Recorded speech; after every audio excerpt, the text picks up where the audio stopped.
Welcome to Board Games and Chill. Today I'm going to be doing a playthrough of The Ugly Gryphon Inn, a solo game published by Bunshy Games. I'm going to be doing a playthrough without any of the expansions this time. So let's get started. Okay, starting off with a quick shuffle. We get our first 4 patrons in the bar.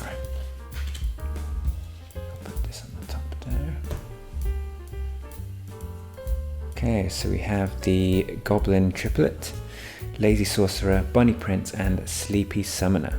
Since it is the first round, we don't have any patrons in the inn which can be affected by Urks. So the Noise Urk, which is over here, that is currently in place, isn't that effective at the moment, which is a good thing. The Sorcerer is good to play early because once it hits level floor 5, then they become a bit of a pain to deal with because they can change the flow of the inn. So I'm going to start off with the Lazy Sorcerer, and since he is not on the 5th floor or higher, I'm just going to draw another card from the deck. Okay, so we have 2 Urks being made. We've got the Noise Urk and the Smell Urk. But luckily neither of them affect us because we've only got one who is irked by fighting. The 2 goblins do make it a pain with the Urks, but as long as we're careful, we can avoid any patrons in the inn being irked. I reckon we should get rid of the goblin first with the Noise Urk, particularly because the Sleep Summoner also gets affected, as well as the other goblin gets affected by the Noise Urk. Which would make it more difficult to play them later on. So drawing for the next card from the deck, because we are not affected by any Urks. The Sensitive Hunter is usually quite tricky to play because it can very much depend on the cards you play and the cards you have available. So ideally I won't want to play them just yet. And of course the Smell Urk that has 3 smell icons does not affect us so far. Because the Goblin has a Noise Urk, we can't really play the Sleepy Summoner just yet. But I think it might be good to play the second Goblin Triplet. Okay, since no Urks affect us this round, I'm just going to draw another card from the deck. Okay, we have a Noise Urk, which is very unfortunate because we lose both the goblins immediately because they have a brawl, which means we're down to 2 already, which is not a great start. So let's get rid of the cards from the bar which have a potential Noise Urk. So we want to eventually play the Sleepy Summoner at some point. So we're going to play the Fasting Monk, because he's currently not affected by any of the Urks. So we can just draw the next card from the deck. So we have the Stressed Satyr, and we already have 2 beers in the inn, but we want to play a card with beer so the monk doesn't leave.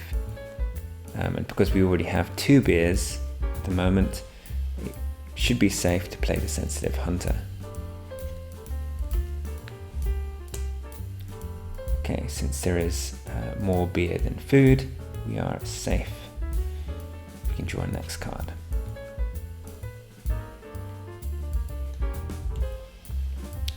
So currently no Urks at the moment. We still cannot play the Sleep Summoner because the Sensitive Hunter has the noise, but we have plenty of beer in the inn. So I think, and because the smell has 2, we don't want to make the monk leave, but we're fairly okay with the Noise Urk, and fighting shouldn't be too bad unless we get the 3rd goblin, which will have the double fighting Urk.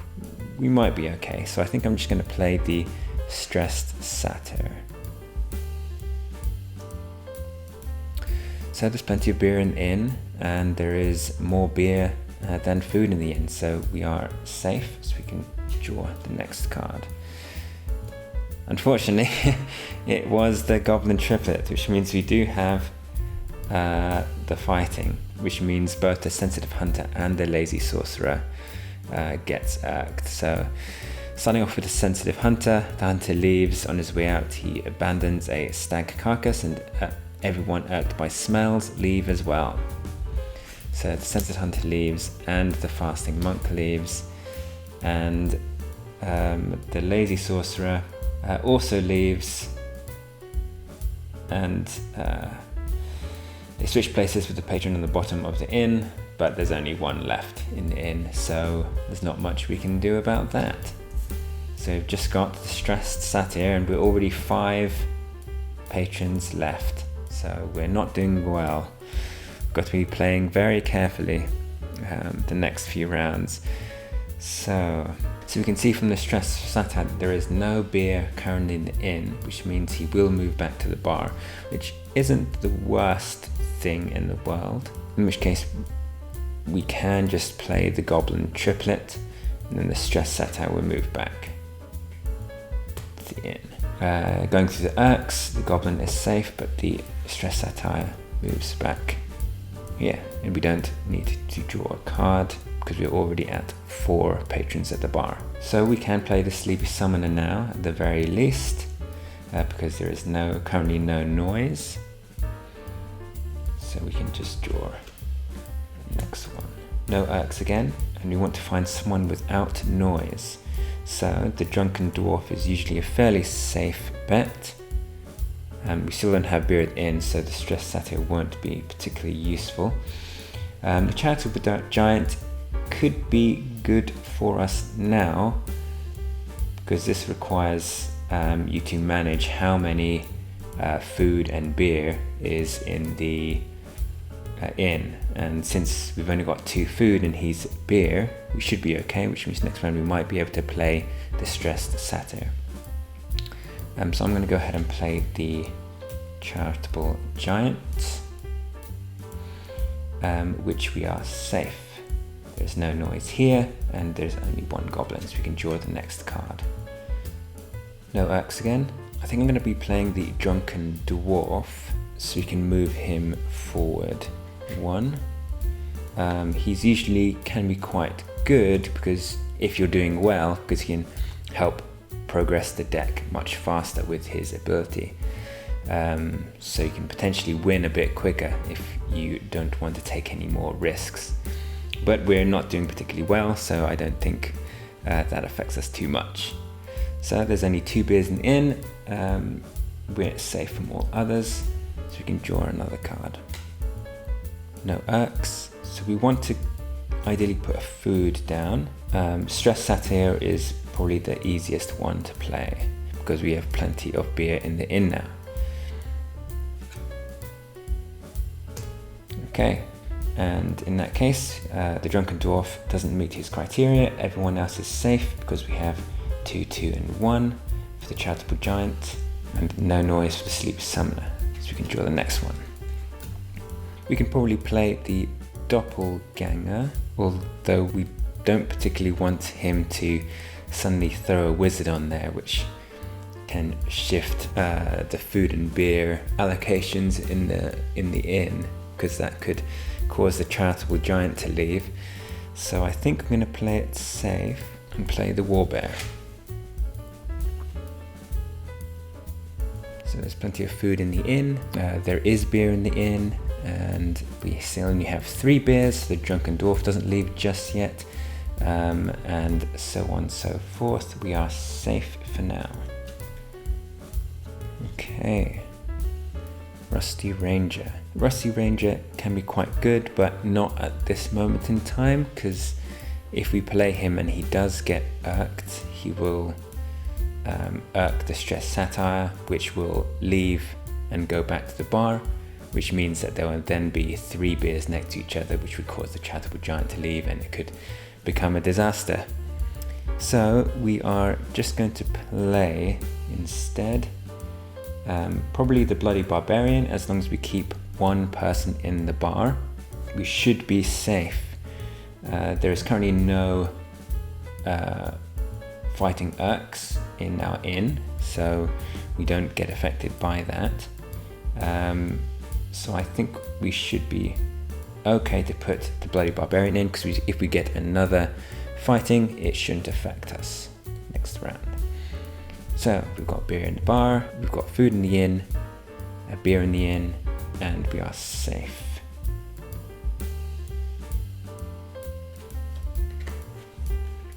Okay, so because the wizard is a bit of a pain, especially when dealing with a charitable giant, we're going to try and keep him at the bar, which is beneficial for the Bloody Barbarian because there will always be beer at the bar. Ideally, we would want to play it safe and get rid of one of the patrons with the noise Urk, because we have 2 in the inn that can be affected if we do get a 3.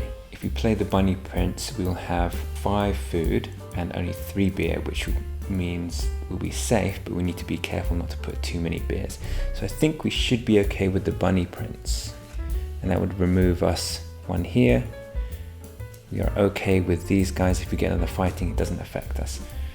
So let's draw another card. Okay, now we do need to play someone with a beer, because that will affect the balance of pairs together. So if we have 3 foods here, the charitable giant will leave. Yeah, we were quite lucky with this one here, in which case we've only got 1 card left. It's going to be the Time Mage, but I can't remember what Urks it has. And so far we are in the winning stages. If we survive 1 more level, so it might be worth just playing it really safe and playing the Teetotal Nun, because the Bunny Prince, oh no, we can't play the Teetotal Nun because of triple food, in which case we might have to gamble, or we play the Doppelganger, which will swap, but I don't know whether the Doppelganger has the food or the beer. I think it might be beer, I'm not too sure. But if we put this in, we know that at least the Urks, it won't be Urked by next round if we draw the Time Mage. So it might be worth just playing the Doppelganger, swapping him out, placing the Time Mage there, because that would give us, let's see, 3, 4, 5 food still, 3 beers, which means his Urk shouldn't be affected. So I think we play the indecisive Doppelganger. Okay, which means since there are more than 4 food at the inn, he shapeshifts into someone else. We draw a card, which is the Time Mage, and he is a beer, which is also very lucky because he doesn't kick out the charitable giants, so that's quite good. So you place the Doppelganger at the bottom of the deck.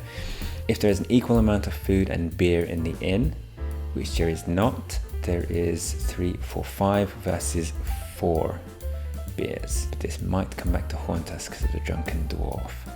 We'll see. So he stays where he is. If there is more beer than food in the inn, there is not. We've still got 5 food. If there is no more beer at the bar, we've got beer at the bar. If there is no food at the inn, we've got food at the inn. There is beer at the inn. And if there are 4 or more beer in the inn, we have 4 beers at the inn. So the dwarf leaves, but then he goes out and we remove this top one from the deck.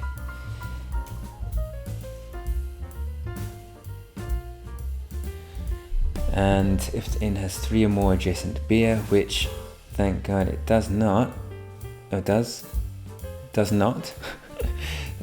So we do not kick anyone out, which is lucky. And then there's no noise directly above or below, and there's only 1 goblin left. Okay, and we have no more cards to draw, so we move into the final bar phase where we look at the Urks, and we have no Urks, which means we can end the game and count how many patrons we got. So we've got 3, 4, 5, 6, 7, 8, which means we have one with 8 patrons, which is fantastic despite the horrific beginning. And we lost 6 patrons, which means that we're still in winning territory, because if you go above 8 or above patrons lost, then you lose the game. So we've managed to make a solid win today, but if you are interested in learning the rules of the game, if you don't know them already, you can check out my video here. I will be doing another playthrough with some of the expansions soon, so the first one of those will probably be the More Patrons expansion, which you should be able to find over here. Thank you very much. See you in the next one.